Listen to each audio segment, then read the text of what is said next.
Now, I want you to pay very close attention to the verse that I'm about to share with you, because this attitude of yours might be the very thing that is stopping you from pursuing your purpose and your dreams. And why am I saying that? Because I have done that. So listen to this. It's 1 Samuel 17, verse 28. But when David's old brother, Eliab, heard David talking to the man, he was angry. What are you doing around here anyway? He demanded. What about those few sheep you're supposed to be taking care of? I know you're pride and dishonest. You just want to see the battle. What have I done? David replied. I was only asking a question. He walked over to some others and asked them the same thing. But what's interesting here to me is that David's brother did not know that his father, just a few verses before this one, his father Jesse told David to go and take the food and see if everything was okay with his brothers, which David was just obeying his father's command. And he left the sheep with another shepherd, which it sounds very responsible to me, and went on to do what his father had told him to do. So David's brother Eliab, he was accusing him. He was saying things that David did not do.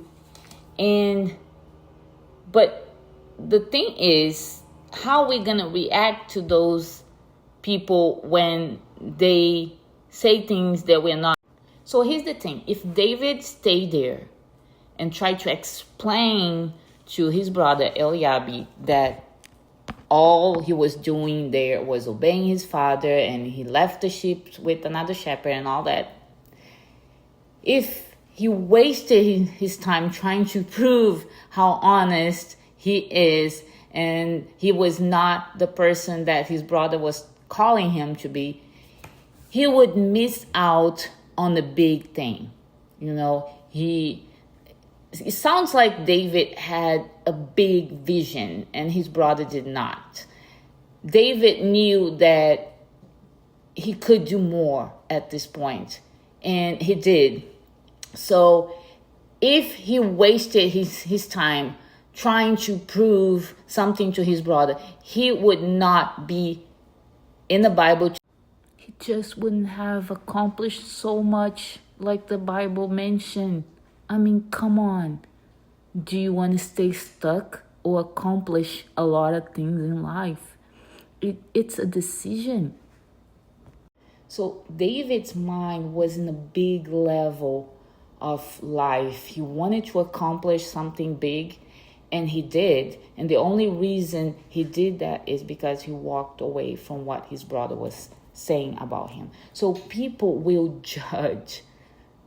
Either way, I mean, they're going to talk about you. I hope you know that. They're going to talk about you. So we're wasting time trying to prove who we are. The only person that we need to be concerned about proving what we are is to God. And He knows and He sees our heart. I mean, if you keep wasting your time trying to prove to people, concerned about what people are going to think about you, you are going to be focused on the wrong thing when you should be focused on growing, on doing better, on what can I do today. Basically, David's brother called him irresponsible, dishonest, prideful, which was not true. And he knew that. I mean, you know who you are. Why do you have to prove to other people what you are not? There is no point on doing that, because the more you say, people won't believe. I don't know, people are jealous, or maybe they are led by their own negative life, which they don't believe there's still honest people out there.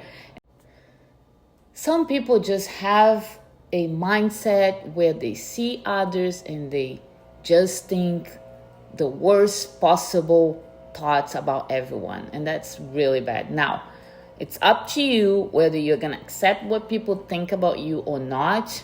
They haven't seen you in your private times, the things that you have struggled. They haven't seen you in the middle of the night praying and crying out to God. They haven't seen you, your heart and everything that you had to go through in life. So they will judge either way.